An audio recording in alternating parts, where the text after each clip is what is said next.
What up, people?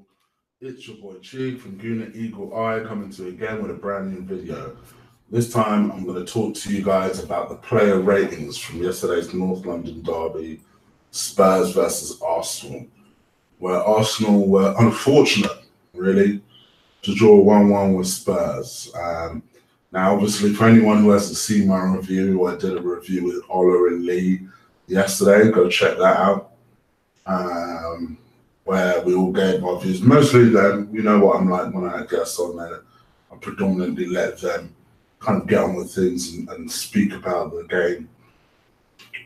It's 24 hours removed, and let me give you my honest thoughts. I'm still gutted, I'm still disappointed, but I'll tell you what, the team didn't let anybody down. The team went out there and they gave an account of themselves. And I don't think I got that across in my review, but to be honest, I'm proud of the team. And I know you're going to hear that a lot over the course of the weekend from Arsenal fans. But for me, I'm realistic. You know, I know we can't win every single game. Yesterday is a game that we should have won. You know me, I'm not really one to bitch about referees. I never have. You'll never ever necessarily see a review where I focus a lot of time on referees. And I'm not about to do that now. But the referee cheated us yesterday. You know, the referee, the officials treated us yesterday. Because even if you want to say that, you know, Aubameyang should have stuck away his penalty, and he should have. And I'll come to that. Even if you want to say that Aubameyang should have even had the penalty in the first place, neither should they. I think on the balance of performance, you know, it kind of reminded me, it was a very similar performance to, you know, that Man City performance we had where we went away to Man City about 3-4 years ago. And we went out there and it was the one time the previous manager decided, you know what, I'm going to set this team up to defend for a majority of the game and then hit them on a break. And to this very day, that's still one of my very favourite Arsenal performances ever. Top 5 performances ever. Just because we shocked everybody that day and we decided to do something different for once.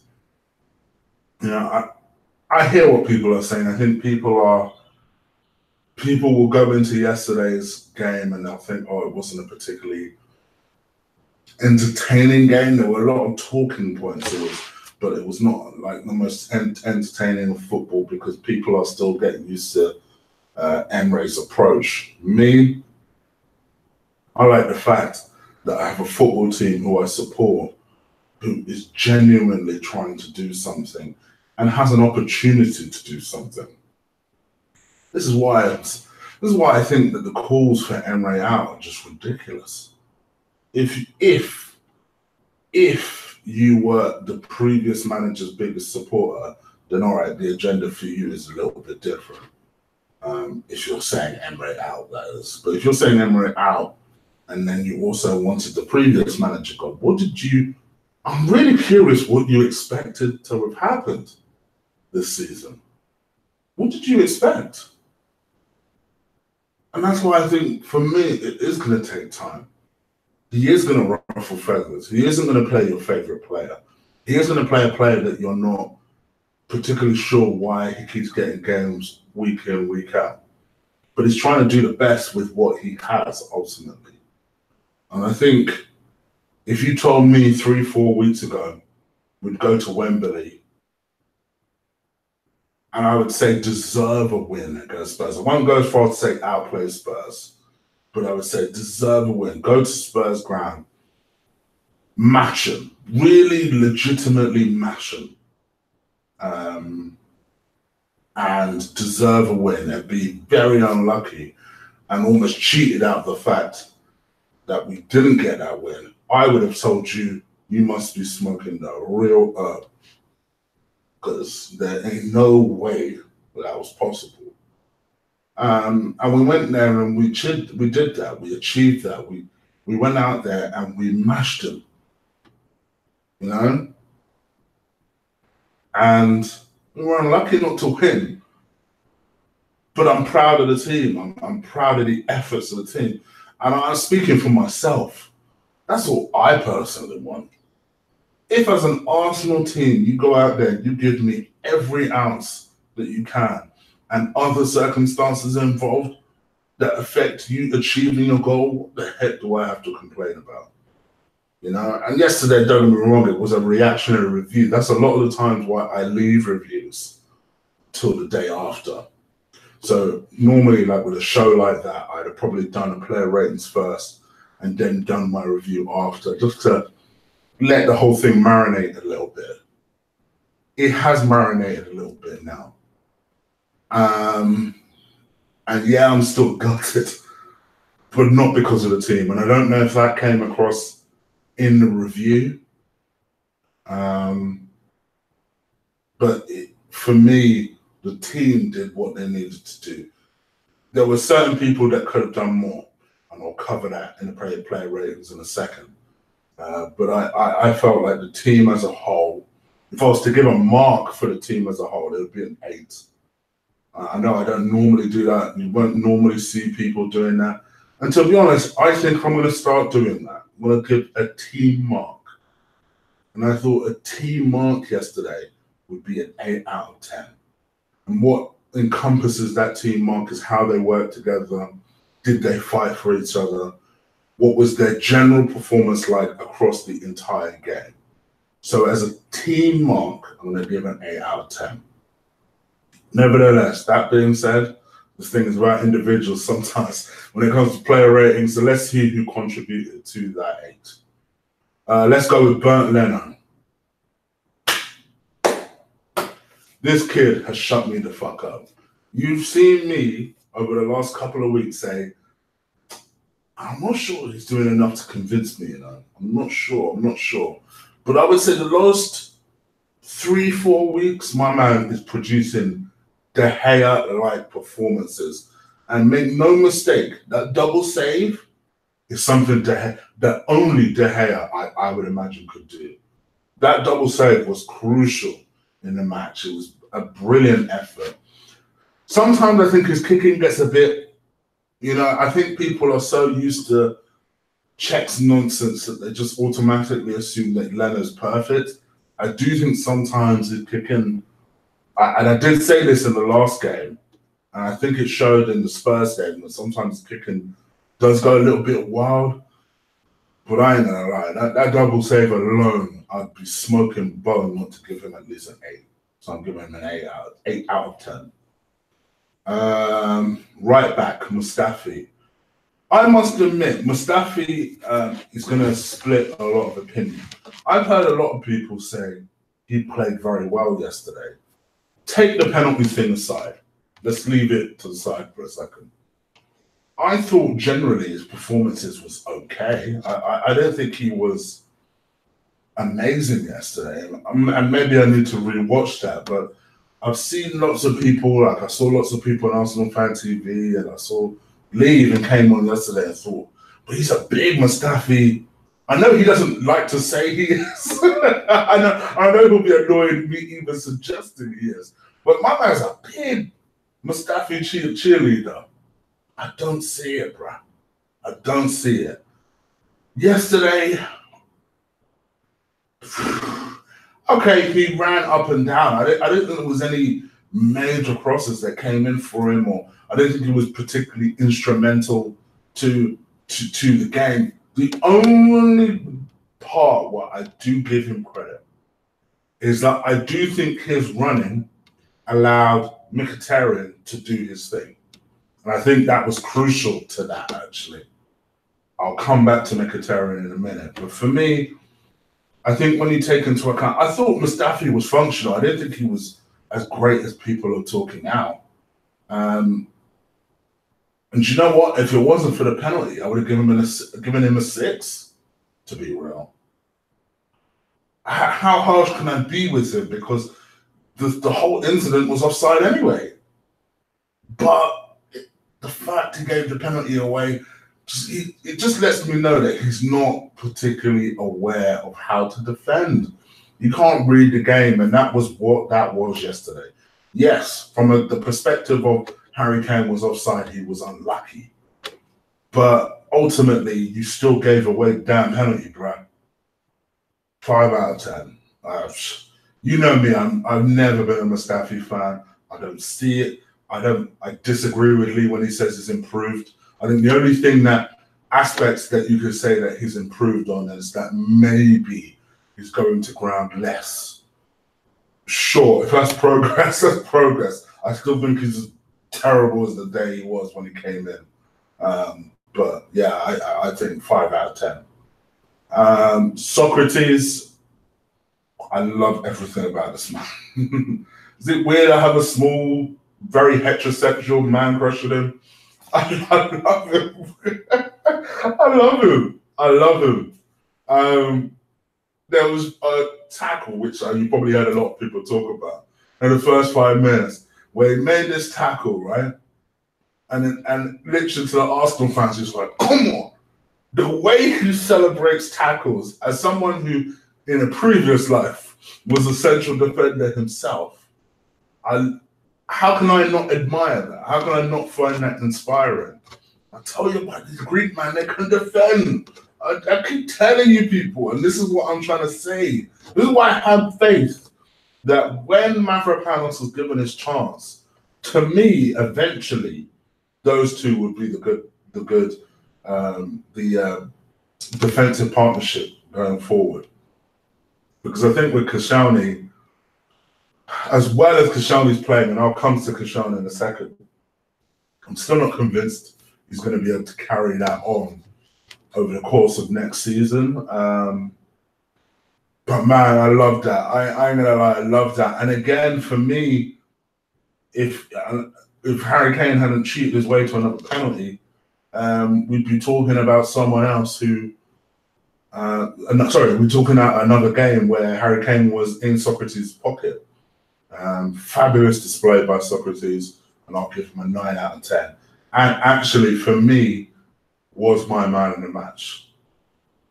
So yeah, 9 out of 10. Next to him, Koscielny. I ain't gonna lie, for me, Koscielny pushed him for man in the match. I've got to give him credit. This is another game in the books where Koscielny stepped up and decided, you know what, I'm that motherfucker. I'm that guy. And these two are forming a deadly defensive partnership. If we can just sort out the right back and the left back situation, although Monreal I'll come to in a second, we could almost be there. At least, don't get me wrong, not in a long-term aspect, but in terms of nursing our way until the end of the season, we could be there. It's only taken us until fucking 2/3 of the season to get our defense, I won't say sorted, but at least progressed. But yeah, for me, I give I'm tempted to give Koscielny a 9 as well, man. I ain't gonna lie. I'll give him an 8. I'll give him an 8. But I'll give him an 8. Monreal, I actually thought it was one of Monreal's better performances most recently. I thought it worked really well with Iwobi, particularly early on. Defensively, I thought was very solid.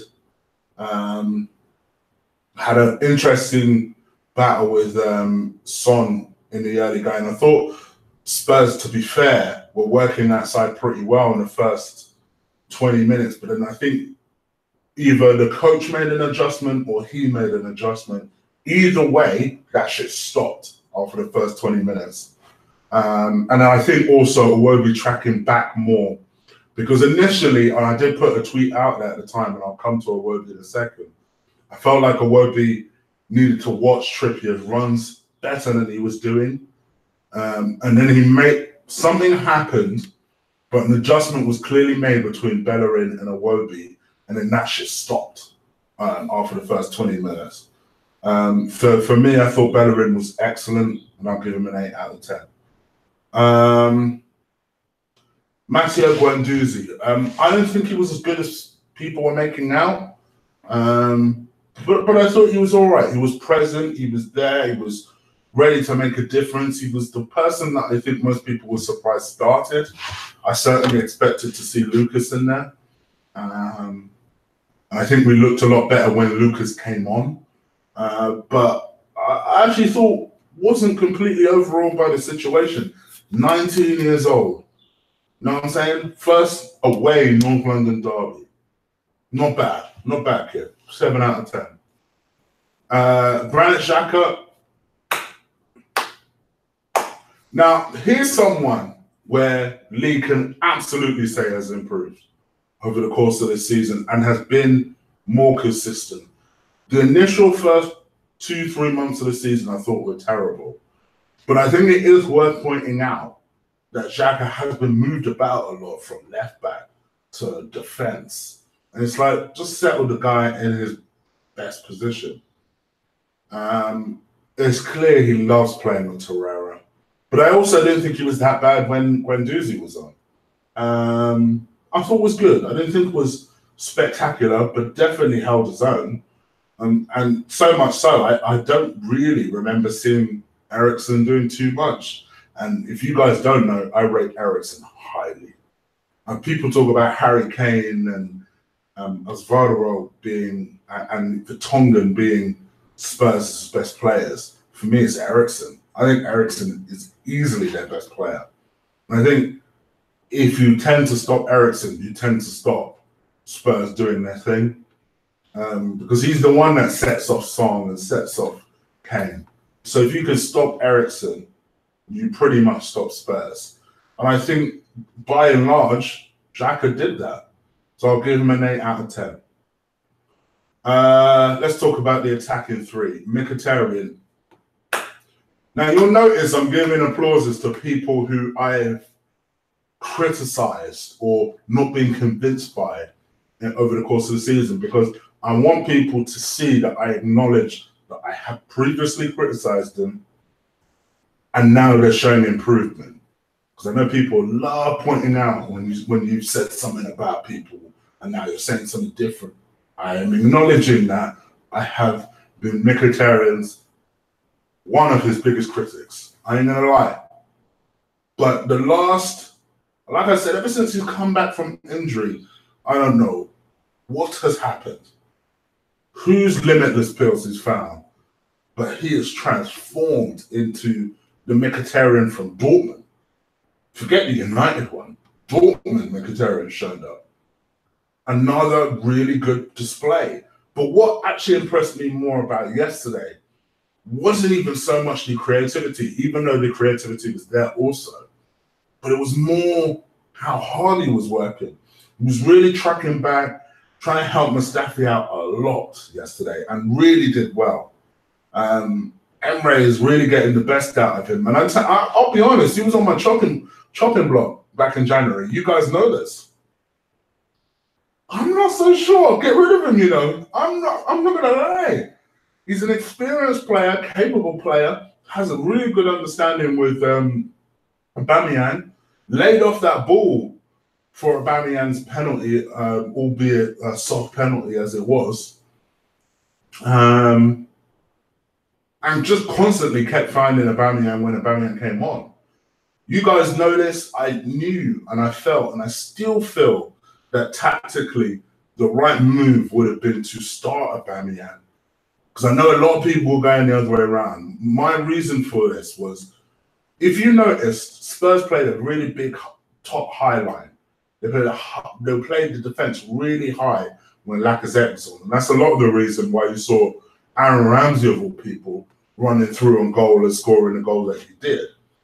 As soon as Aubameyang came on, they dropped 10 yards. And that helped us out because we had a lot more space to do what we needed to do. And I felt like that would have been my preferred tactic for Aubameyang. I would have wanted Aubameyang to really stretch him, then bring a Lacazette on when they're a little bit tired, they're a little bit confused, and then do their thing that way. That's the way I would have played it. It didn't. I know they made a lot of fouls out of desperation yesterday, but it wasn't an overly physical game, which is why I would have done it that way around, in my opinion. But I think when Aubameyang did come on, Mkhitaryan was the one that constantly kept finding him. So I gave him an 8 out of 10. Aaron Ramsey, what can I say, kid? An Arsenal great it is. If you're a long-time subscriber, you know me and Aaron Ramsey have been at it. We've been at it. I've hated that fucker. I really have. But the ultimate professional, and even as he's departing, it still means something to him, that North London derby. And his final one. And he signed it off in how only Aaron Ramsey can at Wembley, by scoring a goal. And of all things, by running through a goal. And it felt like, I don't know about you, when I was watching him score, it felt like, all right, bruh, yes, go on, yes. It felt like one of those goals. It felt like it felt forever. It felt like it took forever. He scored it. I screamed. I almost flipped the fucking monitor that I was watching it on. But yeah, excellent effort, Aaron Ramsey. I can't give him a 9. I don't think it was a 9, but I'll give him an 8 out of 10. Brilliant. Salute to you, sir. Alex Iwobi. I thought Alex Iwobi did well. Had a different type of job yesterday. I think his job was more to work hard and help Nacho out as much as possible. But whenever he did get the ball, he did try and do something. Had a couple of shots, one in particular in the second half, where I was just like, I was willing that fucker to go in. I thought if there's ever a moment to become a hero and get some of these haters off your back, is score a goal in the North London derby. Very unlucky, both decent efforts. One was charged down at the last minute, and then one was a good save from Loris. I don't know if it's good. I still appreciate his skills and talents, and I hope whatever happens, he succeeds, because he deserves it. For me, 8 out of 10. Up top, let's go with Lacazette. Oh, the Lacazette one's a difficult one, man, because he did lay on the assist for Ramsey. Worked so hard. He always does. But I ain't gonna lie, if this was Aubameyang, I would shit on Aubameyang the same way, and I have to do it with Lacazette. I love Lacazette. Let's make this clear. But he had 2 chances where at least he should have put away one of them. And the one in particular that I'm thinking of was the one that was cut back to him. I can't remember if it was a Iwobi that set him up. I can't remember who it was. It cut back to him. And this guy sliced the fucking shit out of it. And I'm like, I could forgive it if it was like a defender that did that shot. But bruh, one of the best strikers in the league. How are you slicing a shot like that? And I think we were 1-0 at the time. 1-0 up at the time. It would have effectively killed the game off. It was so disappointing. But he did lay an assist. I did think he worked hard. I think for those reasons, I give him a 7. But it's a 7 for his other qualities rather than the job he should have done, which was score goals. I know that sounds harsh, but that's just the way I see it. Let's talk about the subs. Aubameyang, I'm going to give Aubameyang the missed penalty. I'm going to give him a 6 out of 10. Torreira, I thought Torreira came on and made a difference. We felt better. We felt more solid when he came on. And it looked like we could drive a little bit better when he came on. So I give him a 7 out of 10. Who was the other sub? Let's have a look, because I completely forgotten. Oh, Mesut Ozil. He came on for Aaron Ramsey. Probably too harsh to give him a rating, so I actually won't give him a rating. Didn't do much, but I won't fault him for that. He didn't have a lot of time to influence anything. I think the manager, The manager, in theory, deserves an 8. And I don't normally give an 8 for a manager when we don't win the game, but I felt like the game was taken away from him rather than anything that he did. I would have done things differently with Lacazette and Aubameyang, but that's just me. Other than that, I actually thought he did everything the way he should have. I know people are saying that they would have taken Lacazette off, but I felt like our balance was still there even when he came off. You know, we should have won that game. We just, due to a missed penalty and a bunch of bullshit, we didn't. I don't think Lacazette necessarily would have made a lot of difference. I know what people are saying. Obviously, Lacazette was on the pitch. He would have taken that penalty, but it is what it is. I'm not too... Yeah, I'm not too... I actually liked the subs he made. Yeah, I'm going to give him an 8 out of 10. And the fans are brilliant yesterday. I don't normally rate the fans, but they were brilliant yesterday. So I'll give him a 10 out of 10. And that's pretty much it from me, people. You guys let me know what you think. Leave your ratings in the comment below. I can't say that enough. I always find them fascinating whenever people... I know people like Wilson. Shout out to Wilson. Does it all the time. Sir Antonius Black did it in my last player rating. So I see you all, trust me, whenever you do it. So do leave your ratings in the comment below. If you like this video, crush, destroy, drop kick the shit out of that like button. I appreciate it when you guys do that. I'm gonna leave you guys alone for a couple of days, and then I'll be back probably on Wednesday to do the Rennes preview. But other than that, I'm out of here, people. Enjoy the rest of your weekend. Have a good week, and I'll be back on Wednesday. Take care. Deuces.